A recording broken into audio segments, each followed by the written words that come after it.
What Miami Valley business has the most visitors each year?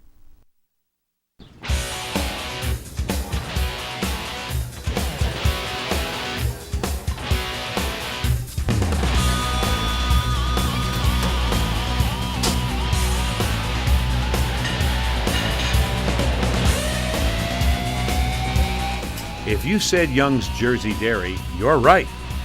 But did you know the history of Young's goes back many, many years?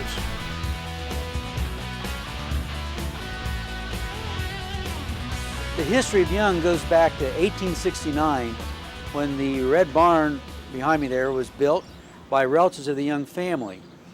And then in 1945, my grandfather, Hap Young, purchased a farm.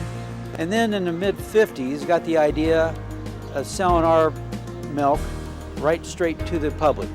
And the idea of Young's started at that point. One of the first things we did is adding a petting area where folks could come and actually pet some goats, see some goats. Then we started adding what we call Udders and Putters, which is our miniature golf courses.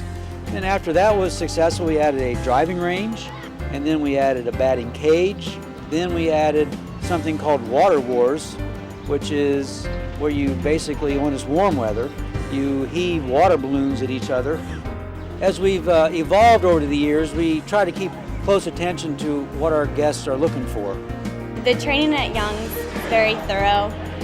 Everything from learning how to count back change to learning what happened 50 years ago on the farm is included in your training. So you get really a hands-on experience right from the start, and you meet a lot of great people that you'll be working with, which is nice. Most importantly for our training is not how to dip an ice cream cone or serve a meal or cook a steak. Most importantly in our training is what we talk about as the value of a guest experience and how we give value to each guest when they come. To me, in the Young family, there's nothing more important than getting guest service right here at Young's. Teaching our folks how to interact with our customers, making sure we're smiling, making sure we're saying hi, making sure we're saying goodbye, and being as helpful as we can.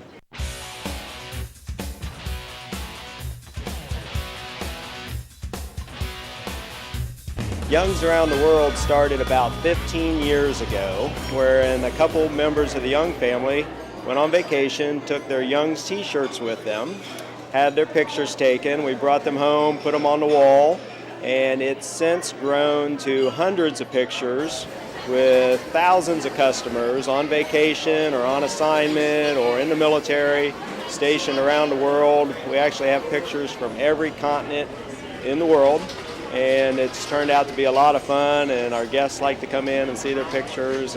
Young's Jersey Dairy has certainly defined the blueprint for what a successful business should be. Their innovative use of hiring and training young people, investing back into the success of the community, and all the while continuing to be a great place for family fun, has earned Young's Jersey Dairy this year's Entrepreneurial Business Award. Success is just having a business that it has a net benefit to the entire community, and I feel if we do that, we'll be successful in the long run.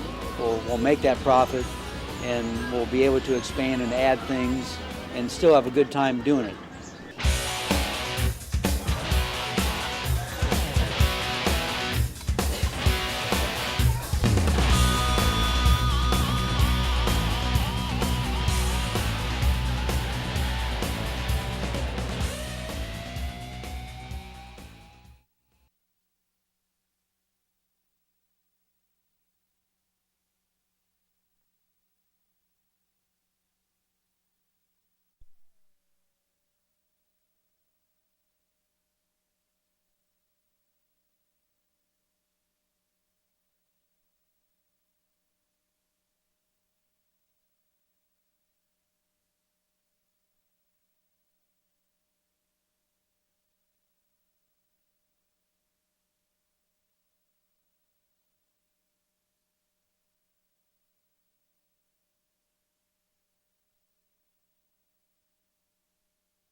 Tonight we honor Richard O. Brinkman, a pioneer in education for Springfield and Clark County. Dick was born February 8, 1926 in Indianapolis, Indiana, the son of Raymond J. and Irma Waltz Brinkman. Their family moved to Springfield when Dick was 6 months old. He became involved in formal education in 1932, attending Gray Hill School where he met his future wife Marguerite, and finally graduating from Springfield High School. Dick graduated high school early in January of 1944, and like many of his classmates were doing, enlisted in the Army. Mr. Brinkman served in the Army Infantry during World War II.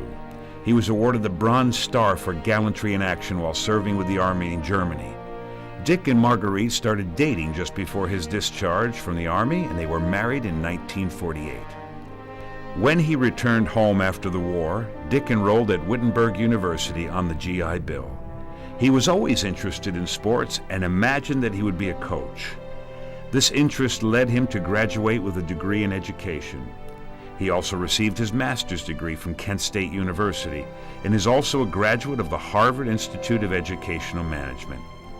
Dick and Marguerite had 2 children, Douglas, born in 1951, and Peggy, born in 1954. Dick's first full-time teaching job was at Northwestern High School. Dick was always busy wearing 2 or 3 hats at a time. Mr. Brinkman's hard work and determination led him to become principal at Northwestern and then superintendent until he went to the county office in administration. It was Mr. Brinkman's determination, hard work, and presence that made him one of the most successful pioneers in education in the Clark County area.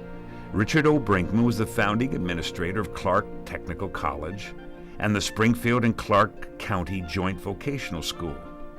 Under his leadership, both schools evolved from among Ohio's first to among Ohio's finest fully accredited institutions.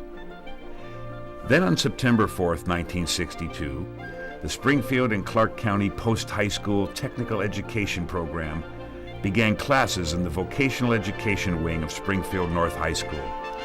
It was founded and directed by Richard Brinkman. He and 16 other faculty administered 2-year technology programs. In 1965, the Ohio Board of Regents approved the creation of Clark Technical Institute District. And on February 18, 1966, the school, born in a garage 4 years earlier, was chartered as the Clark County Technical Institute, the first such college in the state. Richard Brinkman served as president of Clark Technical College for 21 years and was an administrator for the Springfield and Clark County schools for 30 years. Mr. Brinkman served on many state commissions, including the Ohio Board of Regents, where he was appointed senior consultant to the chancellor.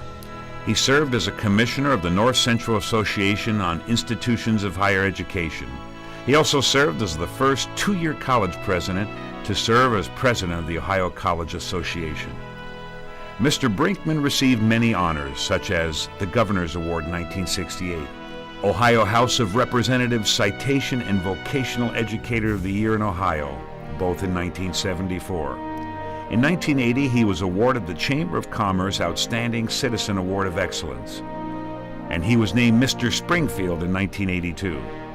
President Reagan appointed him to the National Advisory Council on Continuing Education in 1982. Brinkman was inducted into the United Way Hall of Fame in 1984. Richard was also very involved in the community.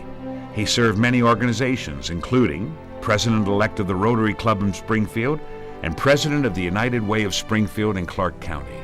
He was also among a select group of American educators who have made comparative education studies in Yugoslavia, Greece, and the former USSR, Poland, and East Germany. He also participated in studies of Switzerland, Russia, Turkey, Lebanon, Thailand, Hong Kong, and Japan. It's been almost 20 years since Mr. Brinkman's untimely death, and yet the Springfield community is still reaping the rewards from his tireless and countless efforts towards education. Mr. Brinkman was a builder and an educator who built his dreams into vital and thriving institutions in the community.